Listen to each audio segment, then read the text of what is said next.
So let me start off. Here we are. Hello. We're on 13, aren't we, Matt? So, and we've got Steve with his little green truck. So what's that? What's that doing then? That's called an Amazon Profi Hopper. So that's a cut and collect machine. Amazon what? Sorry. Profi Hopper. Profi Hopper. Yeah. Profi Hopper. Right. So Steve's the expert at that. That's not our machine. They're like difficult for us. They're probably 70,000 quid, and it's difficult for us to justify the purchase of that. But morning, Steve. Our You're on video.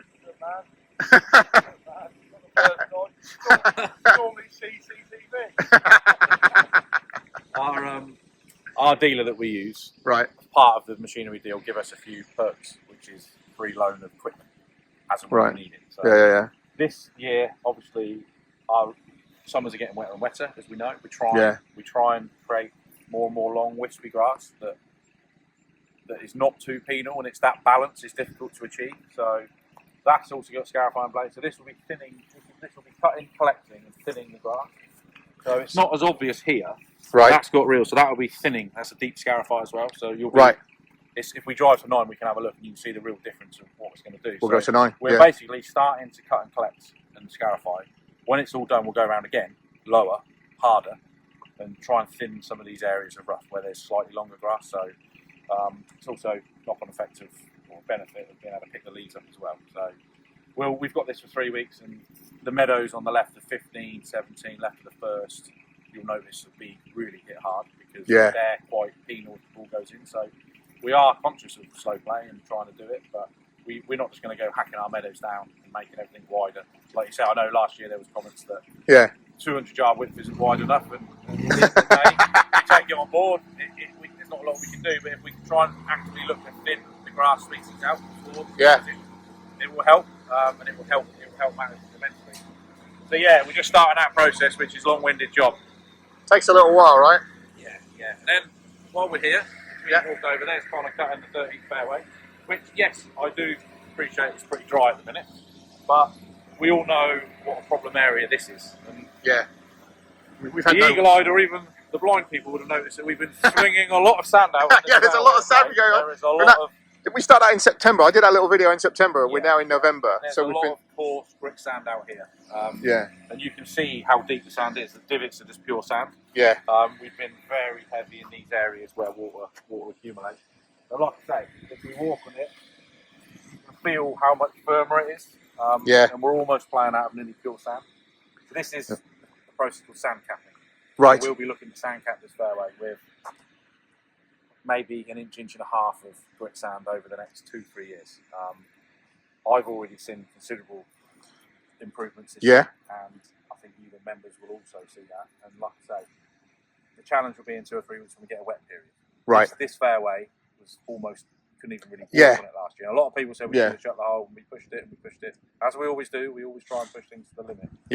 But there was times where it was borderline, and it did become fine, and it was good, but we've acted on it, and we're now embarking and investing a little bit of money in terms of it seems to have worked. I mean, the question, the comment I made to you earlier, worth explaining this one. I mean, the only thing I see is my divots explode. Right. So I don't really get a divot, and you can see that. But you were saying that it's kind of hit. The thing is, it's like if you come over this side, you'll see it's all. You're just playing out sand. I mean, if you come here, you can see it's just pure sand. Have a look at that. So you've probably got half an inch of sand. I mean, there were 60 tons out here. Right. So it's almost like playing up a bunker. It's quite catchable clean. The ball may collapse slightly, but it's a little bit of short-term pain for long-term gain. And I think that it's got firmer. It's definitely got firmer. It's definitely better. The grass is now growing through it. You can see it starting to nick through here.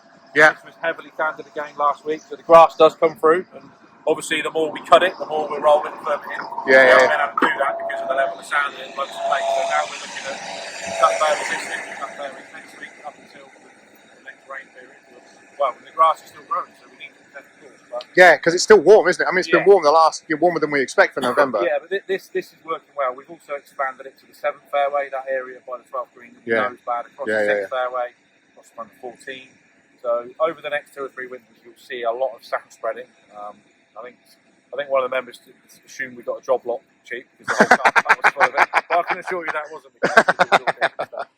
So there is method within the madness. Yeah, Like yeah. Sanding in October, November pays massive dividends through the winter. No, fantastic. And, Fantastic. I think the results will be there. No, it really is. It makes a difference. It'd be interesting to see, you know, how we deal with it, because we have had a very dry period since that phenomenal September, October rain, and now, you know, gives us a chance to do this. It'll be interesting to see when we get some more.